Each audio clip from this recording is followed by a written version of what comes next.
meron ako nakitang, may papakita ko sa inyo. Ibon. Yan! Ang tawag dito? Kakatay. Ang tawag sa ibon na to, sa ano to? Kakatay. Kakatay bird. Kakatay bird. Ayan. Kulay yellowish. Yellowish sila. Tapos mayroon silang meron silang guys, meron silang orange sa bandang baba ng mata nila. Ayan.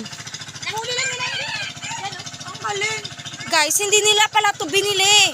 Nahuli lang nila to dito. Dalawa pa, guys. Buti pa sa ibon, may forever. Ayan, dami sisi ni Lolo. Ayan, ang daming sisi. Ayan, guys. Hindi, buntis pa lang. Uy, baka tayo kagatin. Hindi. Ito ka, ayan. Tapos papakita ko sa inyo, guys, yung itlog. Grabe, nakakasawa yung itlog dito. Ikaw na lang yung mananawa. Ayan, ayan. Ang So, dami. hindi Ang natin kasi dami. pwedeng ano yung pabo. May pabo din dito. Ayan. Ang dami na doon. Pabo.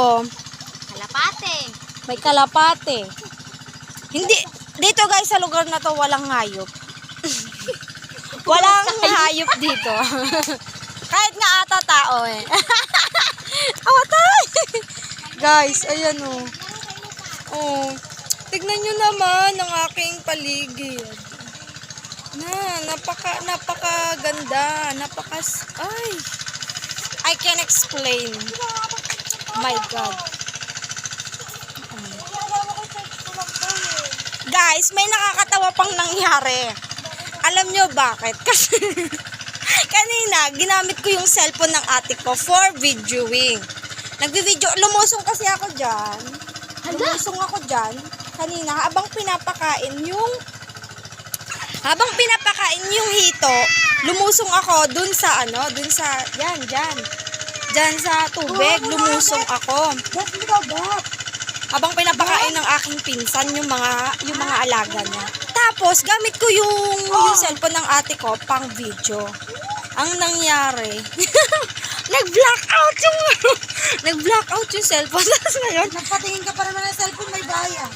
tapos ngayon yung ate ko, ayan. Paano patingin dito ng cellphone? Hindi ko lang alam, Ayan. depende. Ayan yung itsura ng ate ko. Wala ba kayong kakilala na dahil sa cellphone? Baka pwede. Guys, nag-blackout siya, guys.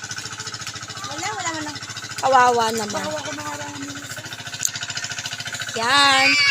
Yarn, guys. Tingnan nyo naman yung pamangkin ko. Tingnan nyo naman pamangkin ko. Ay! Dito kasi guys, syempre dun sa amin sa syudad, kapag pinabayaan mo yung mga bata sa labas, nako, delikado kasi baka Wala nang sagasaan ng mga sasakyan. So, tapos sobrang init. Dito guys, kahit sige, maglaro kayo dyan sa kahit saan dyan, Yan, walang problema. Kaso, yun nga lang, madumi. Pero pwede naman kasi meron naman doon, maliligo kami doon. Doon sa tinuro ko sa inyo kanina na generator ng tubig. So, ngayon guys, ayan. Hanggang dito na lang yung aking vlog. Manood lang kayo next. May party tayo. Pupunta kami sa Kuwanan ng Sampaloc. Bye-bye guys!